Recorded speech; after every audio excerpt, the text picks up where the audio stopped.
Everyone, this is काजल शर्मा। स्वागत है आप सभी का काजल शर्मा क्लासेस यूट्यूब चैनल में।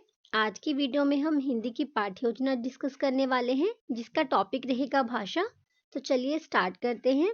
लेसन प्लान स्टार्ट करने से पहले आपको कुछ बेसिक इन्फॉर्मेशन लिखनी होती है, जैसे आप प्यूपिल टीचर का नेम यहाँ पर मेंशन करेंगे, सब्जेक्ट बताओगे, टॉपिक बताओगे, यानी कि आपका विषय या प्रकरण क्या है, तो वो है भाषा।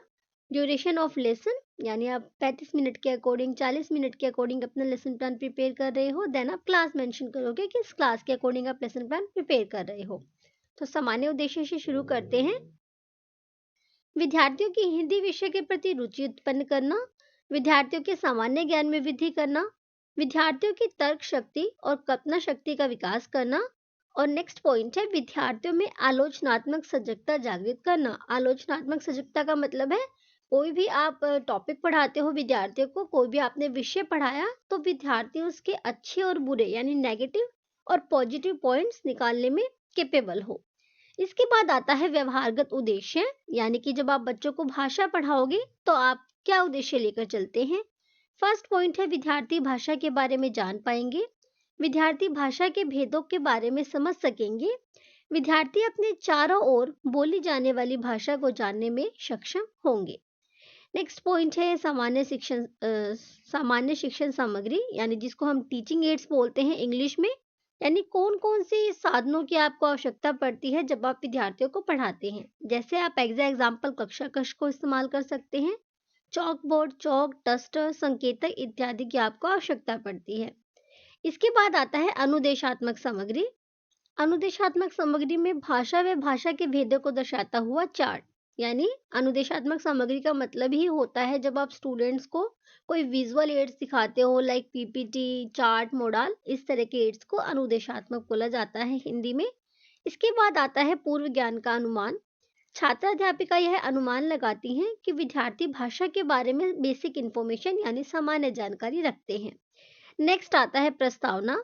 इसको आप पूर्व पूर्व ज्ञान का परीक्षण हेडिंग भी दे सकते हो, वो चॉइस है आपकी, या प्रस्तावना ऑलमोस्ट सेम है। छात्र अध्यापिका विद्यार्थियों के पूर्व ज्ञान को नवीन ज्ञान से जोड़ने के लिए निम्नलिखित प्रश्न पूछती हैं, जैसे हमारे देश का क्या नाम है, भारत के लोग कौन कौन से जाति धर्म, भारत में कौन कौन से जाति धर्म के लोग रहते हैं, व्यक्ति अपने भावों और विचारों को किस प्रकार से प्रकट करते हैं, बोलकर या लिखकर प्रकट करने के साधन को क्या कहते हैं। इस तरह के कुछ प्रश्न पूछती हैं छात्र अध्यापिका, और इन प्रश्नों के उत्तरों से, यानी जो विद्यार्थियों ने आंसर दिया है उन्हीं से लिंक करके उप विषय की घोषणा यानी टॉपिक की अनाउंसमेंट करती हैं। जैसे छात्र अध्यापिका अंतिम प्रश्न पूछने के बाद घोषणा करती है, विद्यार्थियों आज हम भाषा के विषय में अध्ययन करेंगे। नेक्स्ट है प्रस्तुतिकरण। प्रस्तुतिकरण में छात्र अध्यापिका विद्यार्थियों के सहयोग से विषय सामग्री को प्रस्तुत करेंगी और पाठ में रुचि बनाए रखने के लिए मुख्य बिंदुओं को चॉक बोर्ड पर लिखेंगी। साथ साथ अनुदेशात्मक सामग्री की सहायता भी लेंगी और प्रश्नोत्तर, व्याख्या व उदाहरणों का उचित प्रयोग करेंगी। प्रस्तुतिकरण में आप यहाँ पर देख सकते हो 4 कॉलम आपको मेंशन करने होते हैं, जिसमें से फर्स्ट कॉलम होता है शिक्षण बिंदु का, छात्र अध्यापिका क्रिया, विद्यार्थी की क्या क्या क्रियाएं होंगी और चॉक बोर्ड की कौन कौन सी क्रियाएं होंगी।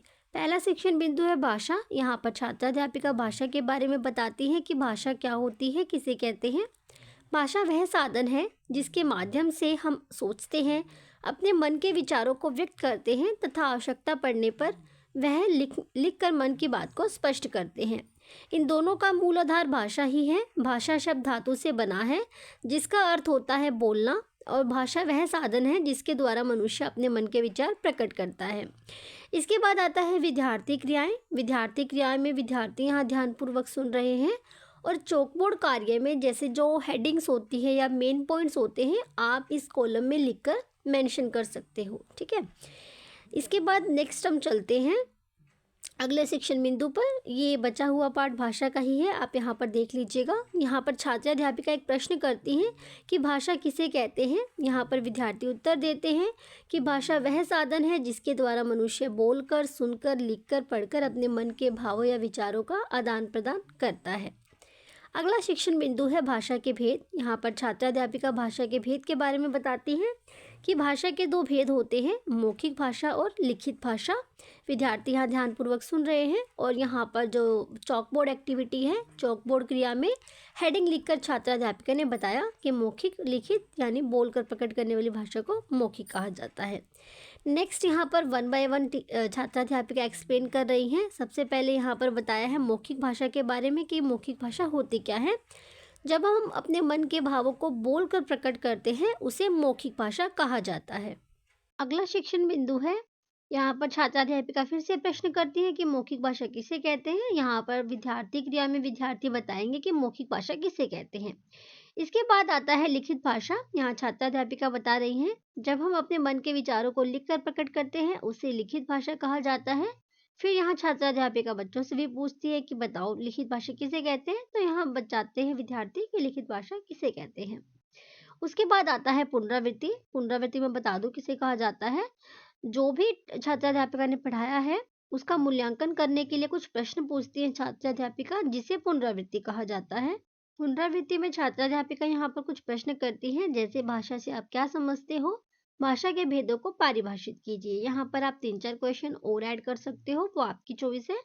इसके बाद आता है गृह कार्य। यहाँ छात्राध्यापिका विषय से संबंधित कोई भी गृह कार्य देती है विद्यार्थियों को, जो भी उनको अप्रोप्रिएट लगे। नेक्स्ट आता है निरीक्षक हस्ताक्षर व टिप्पणी और लास्ट में आती है डेट यानी कि तिथि। सो वीडियो में इतना ही। आई होप आपको वीडियो इन्फॉर्मेटिव लगी हो, तो लाइक शेयर एंड सब्सक्राइब। मिलते हैं नेक्स्ट वीडियो में।